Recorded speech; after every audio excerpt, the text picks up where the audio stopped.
நம்ம ஊர் நம்ம மண். ஒரு பரம்பரை வம்சம்ன்றது அப்பயும் ஆத்தா பிள்ளை குட்டி பேரம்பேத்தி எல்லாம் விளையாடிக்கு இருக்கும்போது பார்க்கும்போது ஆசையாக இருக்கும். அப்படி தான் செடி கொடியிலையும் ஒரு செடி வச்சு மரமாக வந்து பூ பூத்து காய் காய்ச்சி பழம் வந்து அந்த பழத்துலேருந்து வந்த கொட்டை பட்டு இன்னொரு மரம் வந்து அது பூ பூத்து அது காய்க்கு நிற்கும் போது எப்படா சாப்பிடுவோன்ற ஒரு உணர்வு இருக்கும் பாரு. அடாடா, சொல்கிறதுக்கு அளவே இல்லை.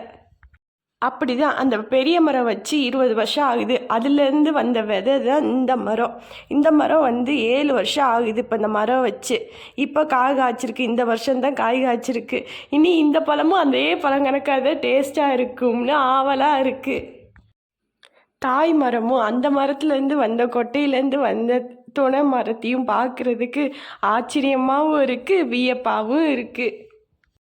மாங்காயை கொத்து கொத்தாக பார்த்தா பறித்து சாப்பிட்ணும்னு யாருக்கு தான் ஆசை இருக்காது. ஆனால் எங்களை பொறுத்த வரைக்கும் எப்படா பழம் பழுக்கும்ன்றது தான் ஆவல் அதிகமாக இருக்கும். மண் வாசம் தொடர ஆதிரை யூடியூப் சேனலை சப்ஸ்கிரைப் பண்ணுங்கள், லைக் பண்ணுங்கள், கமெண்ட்டும் பண்ணுங்கள்.